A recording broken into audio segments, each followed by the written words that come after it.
अपने हाथों को उठाओ और कहो, इस स्वर्ग में है घर अपना, अपना, कब मैं देखूंगा। कहो, इस स्वर्ग स्वर्ग में में है है घर घर अपना, अपना, कब मैं देखूंगा मेरे अपने प्रिय यीशु को, कब मैं देखूंगा मेरे अपने प्रिय यीशु को, कब मैं देखूंगा।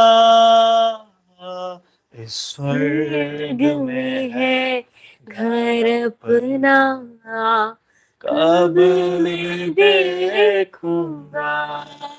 इस स्वर्ग स्वर्ग में में है है घर घर अपना, अपना, कब कब मैं मैं देखूंगा। देखूंगा। हालेलुया। हालेलुया। सबको जय मसीह की, सभी को प्रेज द लॉर्ड।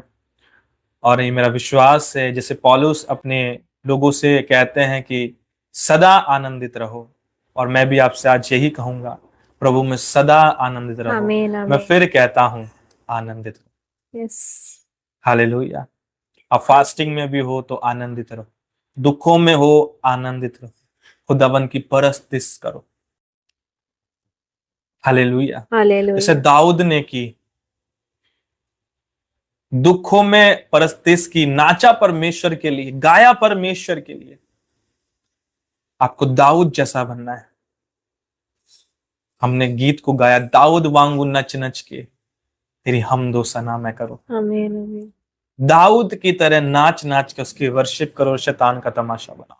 शैतान नहीं चाहता आप आनंदित रहो, शैतान नहीं चाहता आप परस्तिश करो हमारे जीवित परमेश्वर की, वो नहीं चाहता आप वर्शिप करो। इसलिए बहुत से लोग जब वर्शिप होती है भाग जाते हैं। वो नहीं चाहता आप वर्शिप में शामिल हो, जबकि आप जानते हो वर्शिप जब हम करते हैं, हम, बाइबल बताती है, हम स्वर्ग के फाटकों में प्रवेश करते हैं। हालेलुया। और आज आमीन। हमारा फास्टिंग का 3rd डे है, और आज भी हम खुदावंद की मेज में से खाएंगे, यानी हम उसकी देह में से, उसके लहू से पिएंगे। और मेरा विश्वास है आप रेडी हो लेने के लिए। आमीन। और जैसा आप 40 डेज खुदावन की लहू और देह में शामिल होंगे, आपका 1% का बीमारी भी आपके अंदर नहीं होगी, यस। दुख आपके अंदर नहीं होगा। आप एक डिवाइन जॉय के अंदर जाओगे, एक एक स्वर्गीय आनंद आपके अंदर प्रवेश करेगा, क्योंकि देह के कारण, लहू के कारण आप यीशु मसीह के और करीब आ रहे हो, और परमेश्वर में आप स्थिर हो रहे हैं। और वचन कहता है चेले कंटिन्यू कंटिन्यू कंटिन्यू इकट्ठा होना नहीं छोड़ते थे, और वो रोटी तोड़ते थे। एक वचन मैं आपके लिए पढ़ूंगा, प्रेरितों के काम, नए नियम से।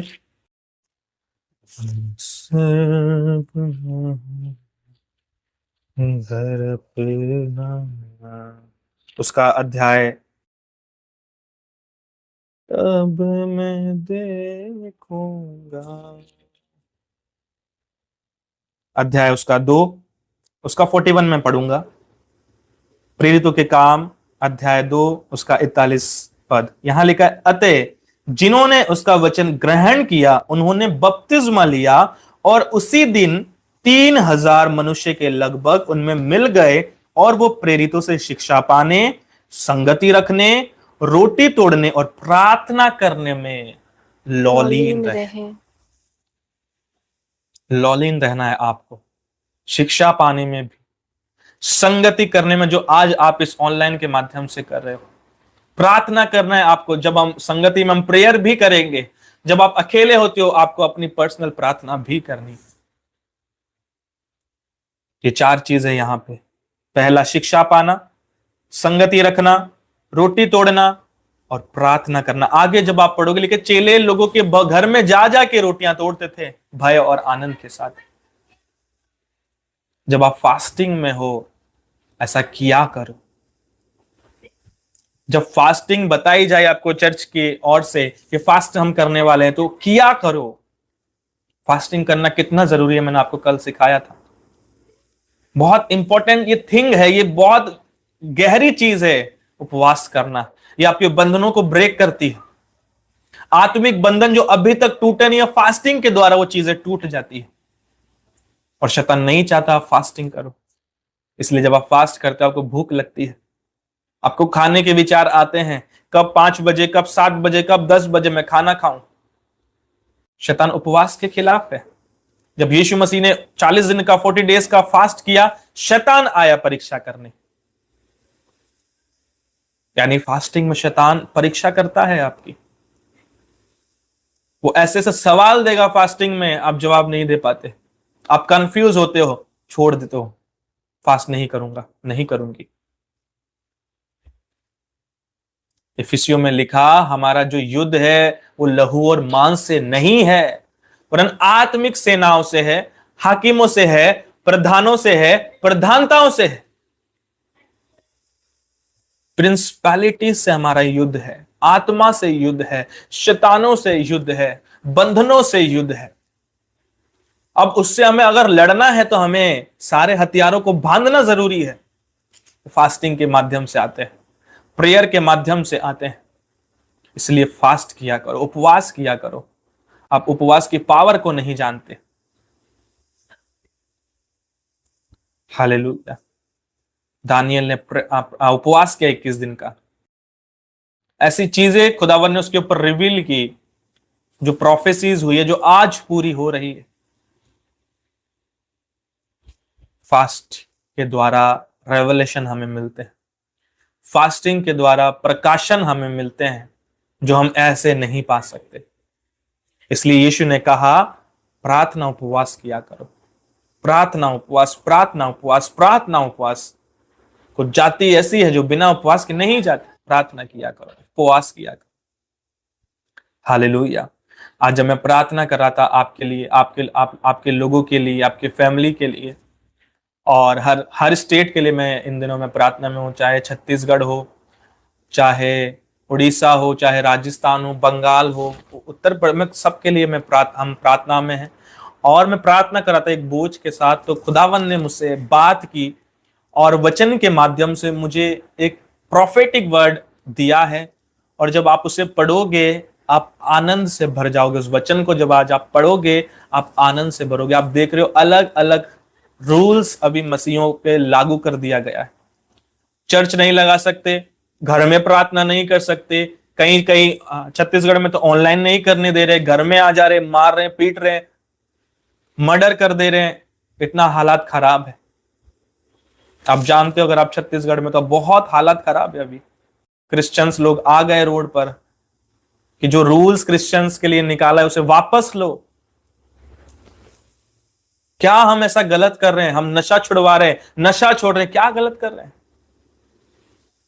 जो दलित लोग है, जो गरीब लोग है, तुम उसको अपने संग बैठाना पसंद नहीं कर रहे हो, हम उन्हें अपने समान बैठा रहे, अपना सामान उनसे हम प्रेम रख रहे हैं। क्या गलत कर रहे हैं? लेकिन लोगों को पसंद नहीं, सरकारों को पसंद नहीं, इसलिए वो बंद करवाने की कोशिश कर रहे हैं, रूल्स लगा रहे हैं, अलग अलग चीजें डरा रहे, धमका रहे हैं। अगर तुम क्रिश्चियन बन जाओगे तो तुम्हें ये सुविधाएं नहीं मिलेगी। जबकि वचन कहता है सुविधाएं तो परमेश्वर की ओर से मिलती है। कौन आया जंगल में खिलाने के लिए? क्या कोई सरकारें आई? क्या लोग आए? खुदावंद ने आकाश खोलकर मन्ना और बटेरे बरसा दिए। किसके लिए? अपने लोगों के लिए। आमीन आमीन। हालेलुया। वो वचन जो खुदावंद ने मुझे आज दिया आप लोगों के लिए, स्टेट्स के लिए, हम निकालेंगे, हम भजन संहिता निकालेंगे। भजन संहिता उसका 33 हम निकालेंगे। भजन संहिता अध्याय 33। आइए हम सभी कोई पुराने नियम से भजन संहिता निकालेंगे, उसका 33 अध्याय, उसका 6 से हम पढ़ेंगे। 33 वर्स 6। 33 अध्याय उसका 6 पद। आकाश मंडल यहोवा के वचन से और उसके सारे गण उसके मुंह की श्वास से बने। वो समुद्र का जल ढेर के समान इकट्ठा करता, वो गहरे सागर को अपने भंडार में रखता है। सारी पृथ्वी के लोग यहोवा से डरे, जगत के सब निवासी उसका भय माने। क्योंकि जब उसने कहा तब वो हो गया, जब उसने आज्ञा दी तब वास्तव में वैसा ही हो गया। लिखा जब उसने बोला, जब उसने आज्ञा दी, वचन कहता है वास्तव में रियल के अंदर वो हो गया। जबकि वचन कहता है कुछ नहीं था, पृथ्वी बेडोल थी, सुनसान थी और गहरे जल के ऊपर परमेश्वर का आत्मा मंडलाता था। परमेश्वर ने बोल दिया और वास्तव में हो गया। अब हम 10 से पढ़ेंगे वचन क्या कहता है। यहोवा जाति जाति की युक्ति को व्यर्थ कर देता है, वो देश देश के लोगों की कल्पनाओं को निष्फल करता है। यहोवा की युक्ति सर्वदा स्थिर रहेगी, उसके मन की कल्पनाएं पीढ़ी से पीढ़ी तक बनी रहेगी। वचन 10 और 11 आप जब ध्यान से पढ़ोगे, यहां लिखा है यहोवा जाति जाति की युक्ति को व्यर्थ करता है और देश देश के लोगों की कल्पनाओं को निष्फल करता है। क्या आज कल्पनाएं नहीं की गई मसीह लोगों के लिए? इनको हम प्रार्थना करने नहीं देंगे, इन्हें हम चर्च लगाने नहीं देंगे, इन्हें हम सुसमाचार फैलाने नहीं देंगे। लेकिन वचन कहता है वह जाति जाति की युक्ति को व्यर्थ करता है और देश देश के लोगों की कल्पनाओं को निष्फल करता है। आप आज देखते हो छत्तीसगढ़ में विरोध है, उड़ीसा में विरोध है, राजस्थान में विरोध है, लेकिन ये एक समय तक। लेकिन वचन कहता है वो जाति जाति की युक्तियों को व्यर्थ करेगा और लोगों की कल्पनाओं को निष्फल करेगा। हालेलुया।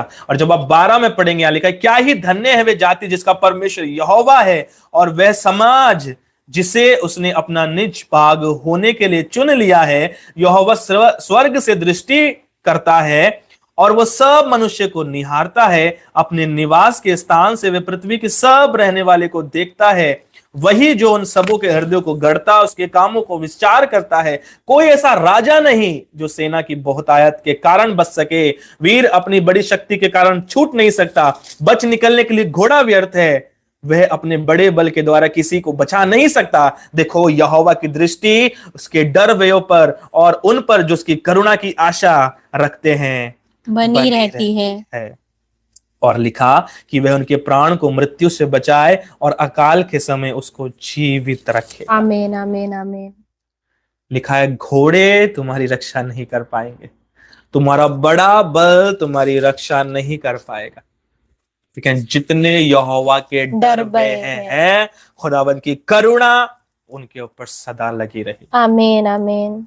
आज बहुत तो विरोध हो रहा है, लेकिन वचन कहता है खुदावंद राज्य राज्य की, लोगों लोगों की, जाति जाति की सोचों को निष्फल करेगा, कल्पनाओं को निष्फल करेगा यीशु मसीह के नाम। आमीन। जितना विरोध छत्तीसगढ़ में हुआ उससे कहीं अधिक आप महिमा होते देखोगे उस जगह। आमीन आमीन। भविष्यवाणी है जो परमेश्वर मुझे दे रहा है इन दिनों में, ऐसा होगा, 100% होगा। जितनों को मारा जा रहा है उससे कहीं अधिक परमेश्वर के दास दासी वहां पे खड़े हो जाएंगे। हालेलुया। वचन कहता है, मैं नहीं कह रहा, वचन कह रहा, जाति जाति को युक्तियों को वो निष्फल करता है और कल्पनाओं को व्यर्थ कर देता है। क्या आज लोग कल्पना नहीं कर रहे क्रिश्चियंस को गिराने के लिए, मर्डर करने के लिए, मिशनरीज को मारने के लिए, हॉस्पिटल्स को बंद करने के लिए, स्कूल्स को बंद करने के लिए क्या योजनाएं नहीं बन रही है? क्या सफल कर पा रहे हैं? क्या नहीं कर पा रहे। yes. वचन कहता है वो निष्फल कर देगा। आमीन आमीन। जितनी योजनाएं शैतान आपके ऊपर करता है, यहोवा उसकी योजनाएं आपके ऊपर निष्फल कर देगा, वचन कहता है। और यहोवा की जो योजना है कि वो तुम्हारे पांवों से श्रीग शैतान को कुचलवा देगा, वो बहुत जल्दी योजना पूरी करेगा अपनी। आप घबराओ मत विरोध देकर, क्योंकि ये विरोध है जो उस महिमा को लेकर आएगा। उन दिनों में जब सुलेमान का जो मंदिर बनाया गया था, यहोवा तोड़ दिया गया बाबुल के राजाओं के द्वारा, सब कुछ तोड़ा गया। जरुब्बाबेल के द्वारा, फिर एजरा के द्वारा, नहम्या के द्वारा, जब यरूशलेम की जो दीवारें गिरी पड़ी थी, जब उसको क्रिएट किया था, वचन कहता है, हग्गाई में लिखता है, हग्गे प्रोफेसी करता है कि इस भवन की जो महिमा है पिछली से अधिक होगी। आमीन आमीन। लेकिन सबसे सुंदर मंदिर किसने बनाया? परमेश्वर का भवन किसने बनाया? सुलेमान ने। और जो अब वाला जो भवन बनाया गया जरुब्बाबेल के द्वारा, उसमें वो बात नहीं थी, लेकिन फिर भी परमेश्वर क्या कह रहा है? अब की महिमा पिछली से बड़ी होगी। यस, आमीन। जब सुलेमान ने वो भवन बनाया था, जब आप उसके बारे में पढ़ोगे तो सोने चांदी अच्छी अच्छी चीजों से, गहनों से वो भरा हुआ था परमेश्वर की महिमा के लिए। लेकिन अब वाले में ऐसा नहीं था। लेकिन फिर भी हग्गाई प्रोफेसी कर रहा है, बता रहा है यहोवा की वॉइस को। वो कहता है कि अब की महिमा पिछली से बड़ी होगी। हालेलुया। आप समझ रहे हो कि नहीं? आपकी जो अब वाली महिमा पिछली से कहीं अधिक होगी, क्योंकि वो सताव ही आपकी महिमा को पूरी ताकत के संग आपके ऊपर लेकर आए। आमीन, आमीन, आमीन। इतना सताव प्रेरितों का किया गया, बाइबल कहती है उससे कहीं अधिक वो शाइन किए हैं अपने जीवन में। आमीन, हालेलुया। पौलुस को पकड़ पकड़ के लेकर गए जेल के अंदर, जेल से पत्रियां लिख रहा है लोगों का हृदय को बदल दे रहा है लिख लिख के। कैसे? क्योंकि अब की महिमा पिछली से अधिक होगी तुम्हारे लिए। पहले छत्तीसगढ़ में चर्च में इतना सताव नहीं था जितना आज की डेट में है। ओडिशा में नहीं था जितना आज की डेट में, राजस्थान में नहीं था जितना आज की डेट में है। लेकिन ये क्यों हो रहा है? कि उसकी अभी की महिमा पिछली से अधिक करना चाहता है परमेश्वर। विरोध इसलिए आता है कि छटाई कर दे परमेश्वर। जो झूठे हैं, झूठे नाम, झूठे चीजों को सिखा रहे हैं, खुदावन चाहता है उसे खाली करे। और जो सच में रियल मैन ऑफ गॉड है, उस विरोध में भी वो खड़ा रहेगा, और जब परमेश्वर चाहेगा उसे ऊंचा करेगा। आमीन, आमीन। पौलुस कहता है मैं घटना भी जानता हूं, मैं बढ़ना भी जानता हूं, मैंने सीखा है। पौलुस लिखते हैं फिलिप्पियों में, कुत्तों से सावधान, झूठे लोगों से सावधान, जो अपनी शिक्षाओं में तुमको भरमा ना दे। विरोध क्यों आता है? छटाई करने के लिए आता है, ताकि जो झूठी बातें फैला रहे हैं उसे साफ करें। जो झूठा है विरोध में टिक नहीं पाएगा, वो घबरा जाएगा, मौत का डर लगेगा। और जो रियल है वो मौत से नहीं डरेगा।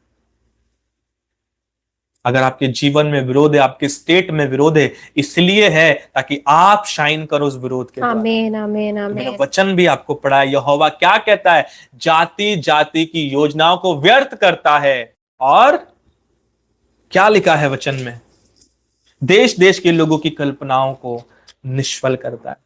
आज देश काफी कल्पनाएं कर रही है मसीह लोगों के लिए कि इनको कैसे खत्म किया जाए, कैसे ये वाला राष्ट्र लेकर आया जाए। खत्म करने की पूरी प्लानिंग है। प्लानिंग सफल हो पा रही है क्या? नहीं। वचन कहता है तुम्हारी कल्पनाएं निष्फल कर दूंगा। बिलाम उठा इजरायलियों को श्राप देने के लिए, परमेश्वर ने कहा जिसे मैं ब्लेस करूं तू श्राप मत दे। अब्राहम को कहा जितने लोग तुझे ब्लेस करेंगे मैं उसे ब्लेस करूंगा, जितने तुझे कोसेंगे मैं उसे श्राप दूंगा। यह ब्लेसिंग है आपके ऊपर।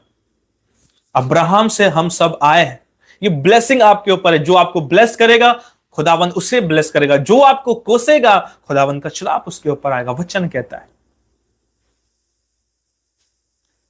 पौलुस कुरिन्थियों में कहते हैं कि जितने सुसमाचार और विश्वास किया उनका तो पहले न्याय होगा, लेकिन मैं सोचता हूं उनका क्या हाल होगा जितने सुसमाचार सुन के विश्वास नहीं किया। ये विरोध ही है आपके उठने का समय।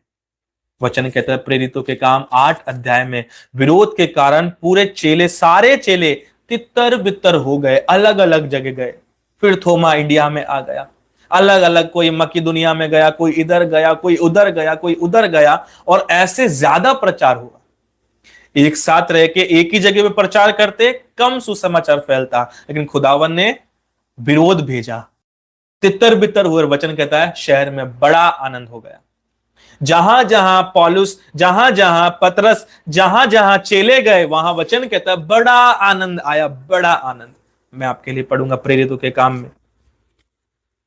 हम सभी को निकाल ले नए नियम से प्रेरितों के काम, उसका चैप्टर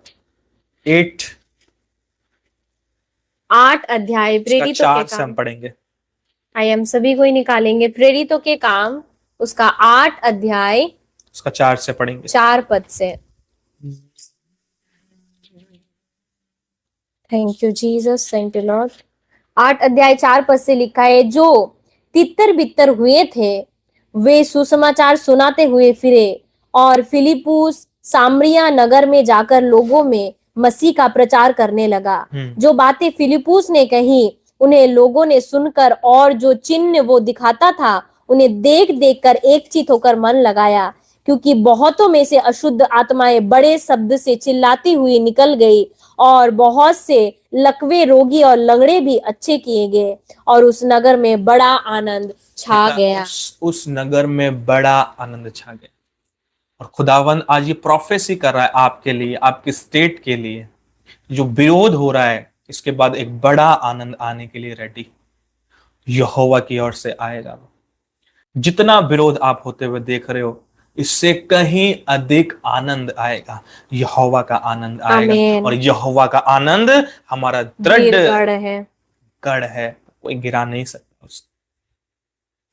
इस विरोध में घबराना नहीं, बीमारियों में घबराना नहीं।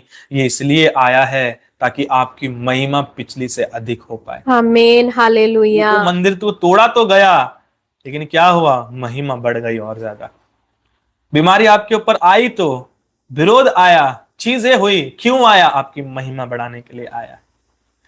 हालेलुया।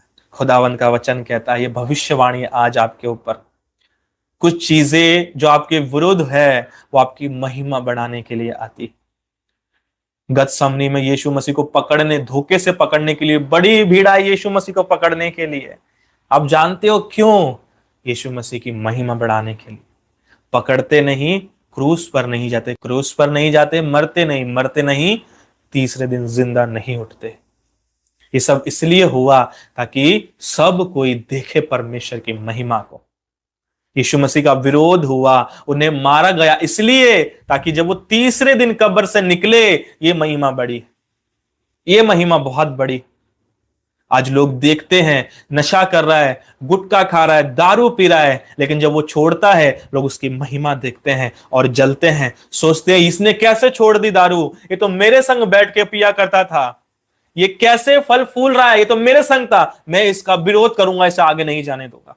लोगों के अंदर जलन है इसलिए विरोध करते हैं, क्योंकि वो देख रहे हैं यहोवा की महिमा आपके अंदर और मेरे अंदर।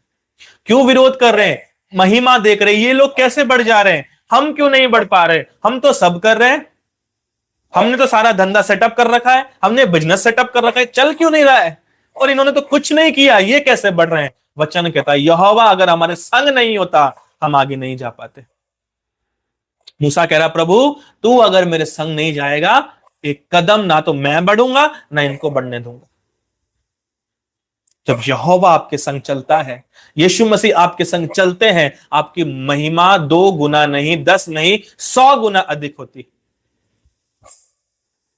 उस रूपांतरण में जब आप मरकुस 9 में पढ़ोगे, यीशु के संग 3 चेले उस पहाड़ पर गए। कौन थे? पतरस, याकूब और यूहन्ना। देख रहे यीशु मसीह के संग कौन खड़ा है? मूसा और एलिया।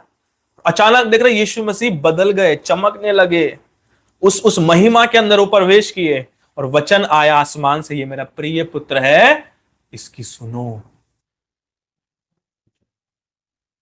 हालेलुया। और जब वो 3 चेले यीशु मसीह की प्रेजेंस में उस समय थे, क्या उनके ऊपर महिमा नहीं आई होगी? 100% आई होगी। अगर आप यीशु मसीह के संग चलते हो तो वही अनॉइंटिंग आप कैरी करके चलोगे। अगर यीशु मसीह के संग आप चल रहे हो तो वही प्यार आप कैरी करके चलोगे। अगर यीशु मसीह के संग आप चल रहे हो तो वही सामर्थ आप कैरी करके चलोगे। 12 चेले यीशु के संग रहे, जिसमें से एक धोखा दिया, और 11 चेलों ने यीशु मसीह से भी बड़े बड़े अधिक काम किए। वचन कहता है तू मुझ पर विश्वास कर, तब मुझसे से और मुझसे बड़े काम करेगा। चेले ने किए नहीं, क्या किए? वचन कहता है पौलुस के देह पे से कोई रुमाल लेकर जा रहा है और बीमारों पे लगा रहा है, वो चंगे हो जाते थे। वचन कहता है पतरस जा रहा है, परछाई बीमारों पर पड़ रही है, चंगे हो जा रहे हैं। ये कैसे हो पा रहा है? उस अनॉइंटिंग को उन्होंने कैरी किया यीशु मसीह के संग चल। जब आप यीशु के संग कदम से कदम मिलाकर चलते हो, उसकी प्रेजेंस में बैठते हो, डेली फास्टिंग में रहते हो, कम्युनियन में शामिल होते हो, उसकी आज्ञाओं का पालन करते हो, आप देखते हो यीशु की तरह अपने आप को बनते हुए। ये कैसे हो रहा है? क्योंकि आप यीशु की संगति में बैठते हो। आप किसी नशेड़ी की संगति में बैठो, दारू पीना सीख जाओगे 100%। जब मैं ऐसे लोगों में था, उन दिनों में जब मैं अहमदाबाद गुजरात में जब मैं नौकरी करता था, तो वहां पे कुछ लोगों के संग था, वो दारू पीते थे, सिगरेट पीते, तो कभी कभी मन करता था पी लेते हैं, लेकिन यहोवा मेरे संग था, उन्होंने कभी मुझे नशे में जाने नहीं दिया। लेकिन जब आप संगति में ऐसी रहते हो तो कहीं ना कहीं और कभी ना कभी आप वो काम करते हो जो बाइबल मना करती है, यीशु मना करते हैं। इसलिए आपको कौन सी संगति में रहना है? यीशु मसीह की संगति में रहना है, Yes. प्रार्थनाओं में रहना है, उपवास में रहना है। आप यीशु की संगति करोगे, ऐसे ऐसे काम आपके लाइफ से प्रकट होंगे, आपने सोचे नहीं होंगे कभी। आपने कभी इमेजिन नहीं किया होगा कि मैं कर पा रहा हूं, क्या मुझसे हो रहा है? नहीं, तुम जो कर रहे हो तुम नहीं हो, तुम्हारे अंदर पवित्र आत्मा, आमीन, यीशु का आमीन, आत्मा। आमीन, हालेलुया। हालेलुया। पतरस उलंगड़ी को देखता है, कहता है मेरे पास तुझे देने के लिए कुछ नहीं है, यीशु के नाम उठ चल फिर। क्या पतरस किया? वो नहीं, वो किया जो उसके अंदर था, पवित्र आत्मा। जब पवित्र आत्मा की अगुवाई से आप चलते हो तब आप नहीं रहते, परंतु आप में पवित्र आत्मा काम करता है। वचन कहता है फिलिपियों के अंदर, पौलुस कहते हैं कि मैं शरीर पर भी घमंड कर सकता हूं। पौलुस कह रहे कि मैं शरीर पर भी घमंड कर सकता हूं। सोचो, आप क्या घमंड कर सकते हो? शरीर पर नहीं। क्या हमें मालूम है शरीर हमें पाप में ले, लेकिन पौलुस ने अपने आप को इस तरह से ढाल लिया था परमेश्वर में, वो कहते हैं मैं अपने शरीर पे भी घमंड कर सकता हूं। वो वचन भी मैं आपको पढ़ाऊंगा, फिलिपियो हम निकालेंगे। आइए हम निकाल लेंगे नया नियम से ही फिलिपियो। Thank you Jesus. फिलिपियो उसका पेज नंबर हम निकाल लेंगे 272। 3 अध्याय, उसका हम 2 से पढ़ेंगे।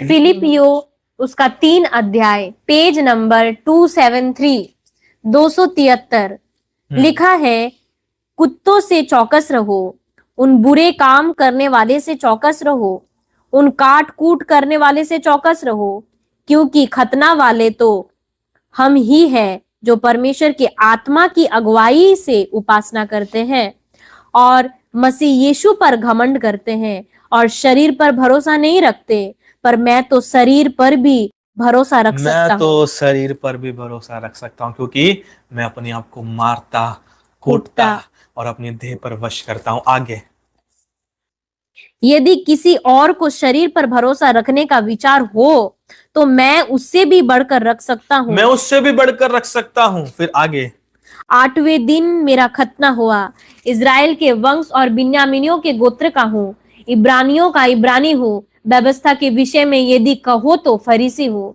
उत्साह के विषय में यदि कहो तो कलीसिया का सताने वाला लिखता है, वो कह रहा है मैं इब्रानियों का भी इब्रानी हूं। तुम व्यवस्था के बारे में बात करोगे तो फिर मैं फरीसी हूं। ये कैसे बोल पा रहा है? कौन से कॉन्फिडेंस से बोल पा रहा है? यीशु उसके अंदर। आमीन, आमीन। कह रहा है कोई अगर व्यवस्था का बात करने मुझसे आएगा तो फिर मैं फरीसी हूं, मुझसे ज्यादा कोई जानता नहीं है। वो घमंड कर रहा है किसके ऊपर? अपने आप पर नहीं, यीशु मसीह पर। वो कहते हैं कि मैं शरीर पर भी भरोसा, और जो सोचता है विचार करता है शरीर पर, मैं उससे कहीं अधिक रख सकता हूं। कुरंथियों में पढ़ो आप, मैं आपको मारता हूं, कूटता हूं, सिखाया कैसे आप कंट्रोल में कर सकते हो बॉडी को। फास्टिंग में प्रभु भोज को लेकर भय के संग सही रीति से आप कंट्रोल कर सकते हो अपनी बॉडी को, फिर आप भरोसा भी कर सकते हो अपने शरीर पर। वो कहते हैं, पौलुस कह रहे हैं मैं रख सकता हूं। जियो अपनी लाइफ ऐसे प्रभु में, ऐसा कॉन्फिडेंट रखो। जब आप हजारों के बीच में बोलो तो कॉन्फिडेंट रहे बोलने का, नहीं मैं रख सकता हूं, मैं कर सकता हूं, क्योंकि मैं नहीं करने वाला, यीशु मुझ में है। 2 कुरिन्थियों में पौलुस कहता है जब जब मैं निर्बल पड़ता हूं उसकी सामर्थ्य मुझ में सिद्ध होती है। हालेलुया। जब आप आगे पढ़ेंगे तो लिखा है कि मैं सब कुछ कर सकता हूं प्रभु की सामर्थ्य के द्वारा। मैं भूखा रहना जानता हूं, मैं घटना जानता हूं, मैं बढ़ना जानता हूं, मेरे पास सब कुछ। जेल में होके भी वो कह रहे हैं मेरे पास सब कुछ। ये कहां से आता है? उसकी संगति करने से आता है, उपवास में जाने से आता है।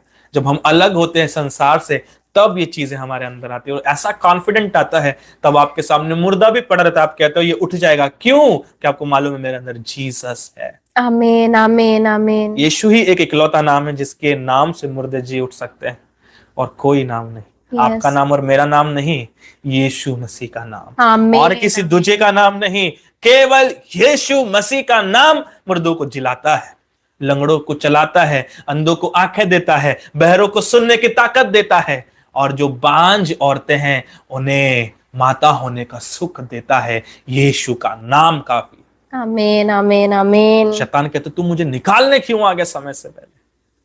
प्रार्थना करने की जरूरत नहीं पड़ी, जब देखा यीशु को तो मुझे निकालने क्यों आ गया? आप ऐसा बनो, शैतान आपके अंदर यीशु मसीह को देखे, आपको नहीं देखे, यीशु को देखे। आपको हालेलुया। देखेगा कमजोर समझेगा, जब यीशु को आपके अंदर देखेगा वो अपने आप को कमजोर समझेगा। आमीन आमीन वचन कहता है, आमीन। दुष्ट आत्मा यीशु के नाम से थरथराती है और कांपती है और भरोसा करती है। आप केवल भरोसा नहीं, आप पालन कर सकते हो, प्रेम कर सकते हो उसकी आज्ञाओं पे। शैतान प्यार नहीं करता परमेश्वर से, आप कर सकते हो। बहुत प्यार करो परमेश्वर से, बहुत। वचन कहता है वो अपने प्रेम रखने वालों के ऊपर भेदों को प्रकट करेगा। हालेलुया। हालेलुया। आज के वचन से आपको ब्लेस करे।